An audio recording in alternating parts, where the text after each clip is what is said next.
হরে কৃষ্ণ। শ্রীহরি বাসর দিনে কৃষ্ণ নাম রস পানে তৃপ্ত হয় বৈষ্ণব সুজন। অন্য রস নাহি লও, অন্য কথা নাহি কও, সর্বভোগ করহ বর্জন।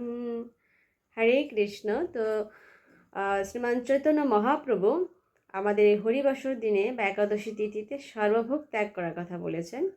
আমাদের অন্য কথা বলতে বারণ করেছেন, একমাত্র কৃষ্ণ রস পান করার কথা বলেছেন। তো আমরা এই দিনে যদি কৃষ্ণ রস পান করি, অর্থাৎ ভগবত ভক্তি করি, তাহলে ভগবান অত্যন্ত সন্তুষ্ট হন। তো যার যেরকম সুযোগ আছে আমরা সেভাবে ভগবত ভক্তি করতে পারি।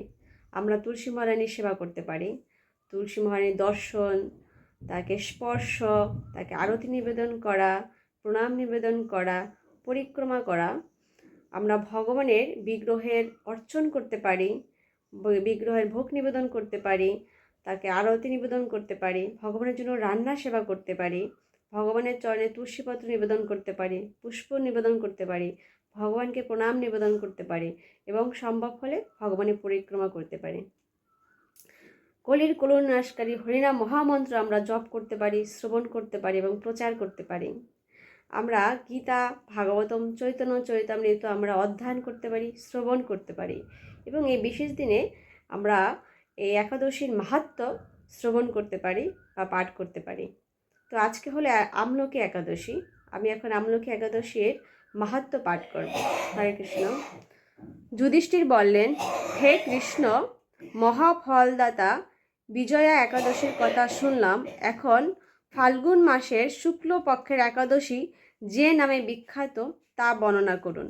শ্রীকৃষ্ণ বললেন, হে মহাভাগ যুধিষ্ঠির, মান্ধাতার প্রশ্নের উত্তরে মহাত্মা বশিষ্ঠ এই একাদশীর মহিমা কীর্তন করেছিলেন। আপনার কাছে এখন আমি সেই কথা বলছি। এই একাদশীর নাম আমলকি। বিষ্ণুলোক প্রদানকারী রূপে এই একাদশী বিশেষভাবে মহিমান্বিত। একাদশী দিন আমলকি বৃক্ষের তলে রাত্রি জাগরণ করলে সহস্র গাবিদানের ফল লাভ হয়। হে পাণ্ডুনন্দন, পূর্বে ব্রহ্মার রাত্রিতে দৈনন্দিন প্রলয় উপস্থিত হলে স্থাবর জঙ্গম সহ দেবতা, অসুর ও রাক্ষস সব কিছুর বিনাশ হয়। তখন ভগবান সেই কারণ সমুদ্রে অবস্থান করেন। তার মুখপদ্ম থেকে চন্দ্রবন্দ্রের এক বিন্দু জল ভূমিতে পড়ে। সেই জলবিন্দু থেকে একটি বিশাল আমলকি বৃক্ষের উৎপন্ন হয়। এই বৃক্ষের স্মরণ মাত্র গোদানের ফল দর্শনে তাহার দ্বিগুণ এবং এর ফল ভক্ষণে 3 গুণ ফল লাভ হয়। এই বৃক্ষে ব্রহ্মা, বিষ্ণু আর মহেশ্বর সর্বদা অবস্থান করেন। এর প্রতিটি শাখা প্রশাখা ও পাতায় ঋষি, দেবতা ও প্রজাপতিগণ বাস করেন। এই বৃক্ষকে সমস্ত বৃক্ষের আদি বলা হয় এবং তা পরম বৈষ্ণব রূপে বিখ্যাত। অতএব এই শ্রেষ্ঠ ব্রত সকলেরই পালনীয়। এখন এই ব্রতের একটি অদ্ভুত ইতিহাস আপনার কাছে বর্ণনা করছি। তো প্রাচীনকালে বৈদিশ নামে এক প্রসিদ্ধ নগর ছিল। এই নগরে চৈত্ররথ নামে এক রাজা রাজত্ব করতেন। চন্দ্রবংশীয় পাশবিন্দুকে রাজার পুত্ররূপে তিনি গ্রহণ করেন। তিনি অত্যন্ত শক্তিমান ও ঐশ্বর্যশালী ছিলেন। শাস্ত্র জ্ঞানেও তিনি ছিলেন সুনিপুণ। তার রাজ্যের সর্বত্রই মনোরম আনন্দপূর্ণ এক দিব্য পরিবেশ লক্ষ্য করা যেত। প্রজারা ছিলেন বিষ্ণুভক্তি পরায়ণ, সকলেই একাদশী ব্রত পালন করতেন। তার রাজ্যে কোনো অভাব অমঙ্গল ছিল না। এইভাবে প্রজাদের নিয়ে রাজা চৈত্ররথ সুখে দিন যাপন করতেন। একসময় ফাল্গুনী শুক্লপক্ষের দ্বাদশী যুক্ত আমলকি একাদশী তিথি সমাগত হওয়ায় রাজ্যের সকলেই এই ব্রত পালনের সংকল্প করলেন। ওই দিন প্রাতঃস্নানের পর প্রজাদের নিয়ে রাজা ভগবান শ্রী বিষ্ণুর মন্দিরে যান। সেখানে সুভাষিত জলপূর্ণ কলস, ছত্র, বজ্র, পাদুকা, পঞ্চরত্ন ইত্যাদি নিয়ে সাজিয়ে স্থাপন করেন। তারপর ধূপ দীপ দিয়ে যত্ন সহকারে মুনি ঋষিদের দ্বারা শ্রী পরশুরাম মূর্তি সমন্বিত আমলকির পূজা করেন।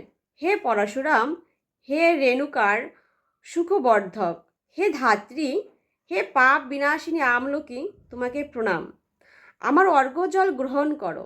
এইভাবে দিনে যথাবিধি পূজা, স্তব স্তুতি, নৃত্যগীত করে রাজা ভক্তি ভরে সেই বিষ্ণু মন্দিরে রাত্রি জাগরণ করতে লাগলেন। এমন সময় দৈবযোগে একটি ব্যাধ সেখানে উপস্থিত হয়। পূজার সামগ্রী সহ বহু ব্যক্তিকে একত্রে রাত্রি জাগরণ করতে দেখে সে কৌতূহল আক্রান্ত হলো। সে ভাবল, এসব কি ব্যাপার। বিষ্ণু মন্দিরে প্রবেশ করে সে বসে পড়ল। কলসের উপরে স্থাপিত বিষ্ণু মূর্তি দর্শন করল। ভগবান বিষ্ণু এবং একাদশীর মাহাত্ম্য সে মনোযোগ দিয়ে শুনল। সারা দিন ওই ব্যাধ কিছুই আহার করেনি। এইভাবে ক্ষুধায় কাতর হয়ে সেখানে সে রাত্রি জাগরণ করল। পরদিন প্রজাসহ রাজা নগরের দিকে যাত্রা করলেন। সেই ব্যাধও তার গৃহে ফিরে গেল। এরপর এক সময় ব্যাধের মৃত্যু হলো। একাদশীতে রাত্রি জাগরণ ব্রতর প্রভাবে সেই ব্যাধ পরবর্তী জন্মে এক রাজ্যের অধীশ্বর রূপে নিযুক্ত হলো। জয়ন্তী নামে এক নগরী ছিল। সেখানে বিদুরথ নামে এক রাজা বাস করতেন। ওই ব্যাধ বিদুরথ রাজার মহাবলী পুত্ররূপে জন্মগ্রহণ করেন। তার নাম হয় বসুরথ। 1,00,000 গ্রামের আধিপত্য তিনি লাভ করলেন। তিনি ছিলেন সূর্যের মতো তেজস্বী, চন্দ্রের মতো কান্তিমান ও পৃথিবীর মতো ক্ষমাশীল। বিভিন্ন সদ্গুণে ভূষিত বসুরথ পরম বিষ্ণুভক্তি পরায়ণ হন। এই মহাদাতা রাজা একবার শিকার করতে গিয়ে পথ ভুলে যান। গভীর জঙ্গলের মধ্যে ক্ষুধায় পীড়িত হয়ে তিনি ক্লান্তিবশত শুয়ে পড়েন। এমন সময় কতগুলি পর্বত নিবাসী ম্লেচ্ছ রাজার কাছে এসে নানাভাবে উৎপীড়ন করতে থাকে। রাজাকে তাদের শত্রু মনে করে তারা তাকে হত্যা করতে চেষ্টা করে। পূর্বে এই রাজা আমাদের পিতা, মাতা, পুত্র, পৌত্র সবাইকে মেরে ফেলছে, আমাদের গৃহছাড়া করছে। এরকম বলতে বলতে ম্লেচ্ছরা রাজাকে হত্যা করতে উদ্যত হয়। তারা বিভিন্ন অস্ত্রশস্ত্রে তাকে আঘাত করতে থাকে, কিন্তু আশ্চর্যের বিষয় তাদের সকল প্রচেষ্টা ব্যর্থ হয়। রাজার কোনো ক্ষতিই তারা সাধন করতে পারেনি। তখন রাজার শরীর থেকে নানা অলঙ্কারে বিভূষিত এক পরমা সুন্দরী স্ত্রী মূর্তি আবির্ভূত হন। মহাশক্তিধারিণী ওই নারী অল্প সময়ের মধ্যেই সকল পাপী ম্লেচ্ছকে নিধন করল। রাজার নিদ্রাভঙ্গ হলো। এই ভয়ানক হত্যাকাণ্ড দেখে রাজা অত্যন্ত বিস্মিত হলেন। তিনি বলতে লাগলেন, আহা, আমার শত্রুদের হত্যা করে কে আমার প্রাণ রক্ষা করলো? এমন কৃপালু কে আছে? আমি তার প্রতি আমার কৃতজ্ঞতা প্রকাশ করছি। এমন সময়ে দৈববাণী হলো, ভগবান কেশব ব্যতীত শরণাগতকে রক্ষা করবার কে আছে? তিনি শরণাগত পালক। দৈববাণী শুনে তিনি ভক্তিযুক্ত চিত্তে গৃহে ফিরে এলেন। তারপর প্রজাসহ মহাসুখে ইন্দ্রের মতো নিষ্কণ্টক রাজ্য ভোগ করতে লাগলেন। বশিষ্ঠ বললেন, হে রাজন, যে মানুষ এই পরম উত্তম আমলকি একাদশী ব্রত পালন করেন তিনি নিঃসন্দেহে বিষ্ণুলোক প্রাপ্ত হন। তো হরে কৃষ্ণ, আমরা যারা এই আমলকি ব্রত পালন করতেছি এবং এই আমলকি ব্রতের মাহাত্ম্য পাঠ করতেছি এবং শ্রবণ করতেছি, তারা অবশ্যই নিঃসন্দেহে বিষ্ণুলোক প্রাপ্ত হব। তো হরে কৃষ্ণ।